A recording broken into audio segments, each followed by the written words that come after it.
नमस्कार दोस्तों, मैं डॉक्टर सुमित गुप्ता। आज के सेशन में हम लोग बात करेंगे सिट्स बाथ के बारे में।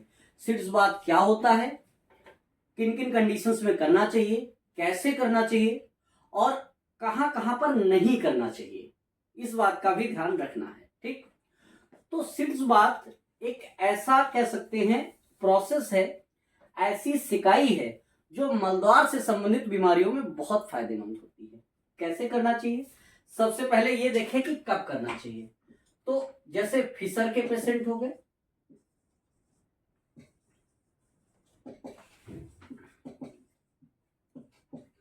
फिशर के पेशेंट्स में करना चाहिए, पाइल्स के पेशेंट में, फिस्टुला के पेशेंट में।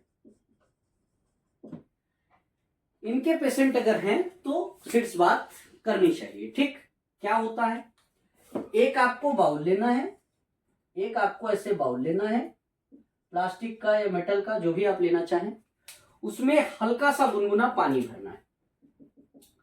इतना पानी भरना है कि केवल मलद्वार का हिस्सा ही डूबे, उसके ऊपर का जेनाइटल एरिया ना डूबे। तो यह रहता है क्योंकि जो मेल होते हैं उनमें फर्टिलिटी पर बुरा असर पड़ता है, इसलिए थोड़ा सा गुनगुना पानी लेना है और इतना गुनगुना हो कि आप आसानी से उसे सहन कर सकें। पहले हाथ डाल के देख लें, क्योंकि ऐसा हो सकता है कि अगर ज्यादा गर्म हुआ तो जल सकते हैं। तो ऐसा नहीं कि बैठे और तुरंत उठ के भाग खड़े हुए, तो ऐसा नहीं, जो आसानी से सहन हो सके हाथ डाल के एक बार देख लें। और क्या होगा कि आप इसमें मलद्वार के हिस्से वाला डूबा रहे, इतना पानी हो, और इसमें ऐसे आपको बैठना है, ऐसे आपको बैठना है। ठीक, फिशर, पाइल्स, फिस्टुला के केस में ये किया जाता है। और इस पानी में आप कोई भी एंटीसेप्टिक क्रीम, जैसे बीटाडीन सोल्यूशन हो गया, या फिर आयुर्वेद में बोलते हैं स्फटिका फिटकरी, 2 चुटकी फिटकरी डाल सकते हैं इसमें, या बीटाडीन डाल सकते हैं, दो में से कोई चीज डाल सकते हैं। दोनों चीजें एंटी इंफ्लेमेटरी प्रॉपर्टी भी रखते हैं और एंटीसेप्टिक भी है, समझ रहे हैं। तो दोनों चीजें फायदा करेंगी। दोनों में से आप कोई एक डाल सकते हैं। फिटकरी, हम जब मेरे पास कोई पेशेंट आता है तो हम उसको फिटकरी के लिए सलाह देते हैं कि आप पानी लीजिए, 2 चुटकी आप फिटकरी डालिए और उसमें बैठिए। अच्छा, फिशर के केस में जब कभी भी मलत्याग के लिए जाते हैं तो ऐसा लगता है कैंची से काटने जैसा दर्द हो रहा है। वो दर्द दवा खाने से ठीक नहीं होता, या कह सकते हैं काफी देर लगती है। अगर आप मलत्याग के तुरंत बाद सिट्स बात करते हैं तो आप पाएंगे आपको 50% आराम तुरंत ही मिल जाएगा, क्योंकि जो सिकाई होती है ये बहुत पेन में बहुत फायदेमंद होती है, बहुत काफी हद तक कह सकते हैं आराम मिलेगी। दूसरी बात, जब फिशर में किसी को मलद्वार में कट लगा होता है तो उसमें मल के जो टुकड़े भर जाते हैं, जब आप सिट्स बात लेते हैं तो वो जो मल के टुकड़े भर गए हैं वो भी निकल जाते हैं। दूसरी बात, जो स्फिंक्टर होते हैं उनका स्पाज्म खत्म होता है। अगर हम आपसे बात करें कि ये रेक्टम वाला हिस्सा है और ये है मलद्वार, इसके दोनों तरफ अगर हम बात करें तो 2 स्फिंक्टर होते हैं, इंटरनल स्फिंक्टर और एक्सटर्नल स्फिंक्टर।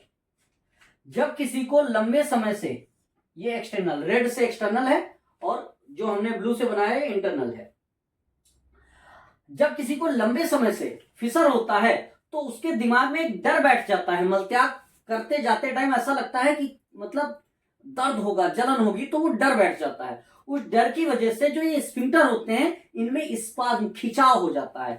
जो इस खिंचाव की वजह से अगर ये स्पाज्म हो जाएगा, स्पाज्म हो जाएगा, तो आप देखेंगे कि जो ये जगह थी, ये जो जगह थी ये सिकुड़ जाएगी, ये सिकुड़ जाएगी ऐसे। और अगर ये सिकुड़ जाएगी तो कह सकते हैं कि मलत्याग के लिए जब भी जाएंगे तो बहुत परेशानी होगी, बहुत दर्द झेलना पड़ेगा, स्पाज्म। जब कभी भी सिट्स बात करते हैं तो सिकाई होती है, सिकाई में दर्द से आराम मिलता ही मिलता है, और जो भी मल के टुकड़े फंस गए हैं वो भी निकल जाते हैं। तीसरी बात यह है कि इन्फेक्शियस एजेंट जो होते हैं वो हाई टेम्परेचर पे ग्रो नहीं कर पाते। और चौथी बात यह है कि जो स्फिंक्टर में स्पाज्म है वो खत्म हो जाता है। स्फिंक्टर्स में जो स्पाज्म है, जो खिंचाव है, वो ठीक हो जाता है काफी हद तक। तो मेरे हिसाब से सिट्स बात बहुत फायदेमंद प्रोसेस है। कैसे करना चाहिए ये आपने सीखा।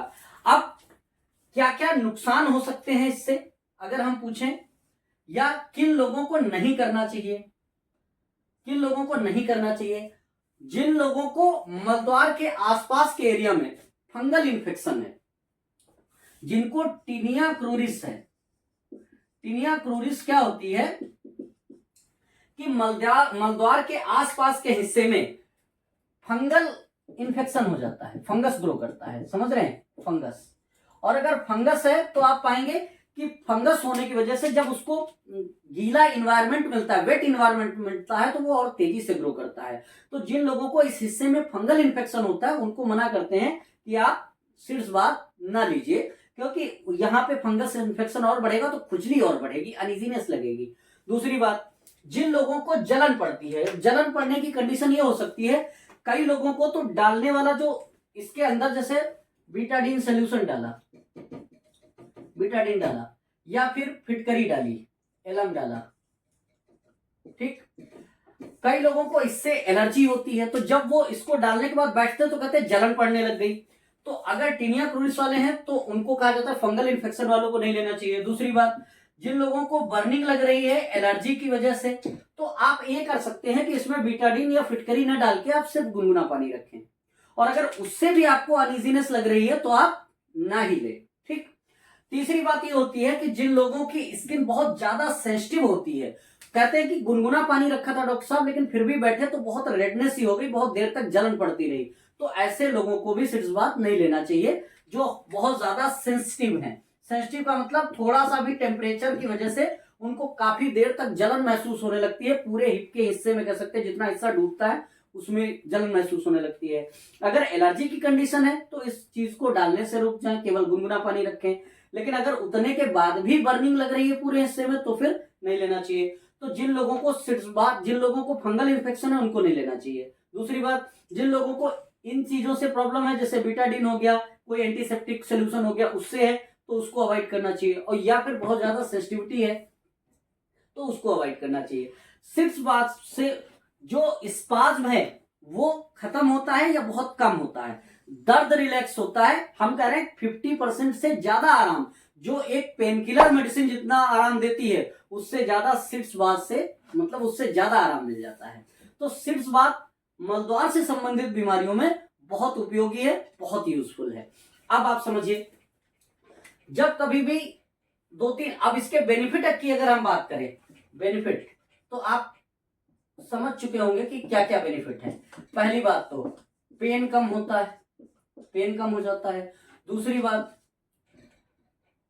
बात जो क्लीनिंग हो जाती है, कहाँ मल के टुकड़े फंस जाते हैं वो हट जाते हैं।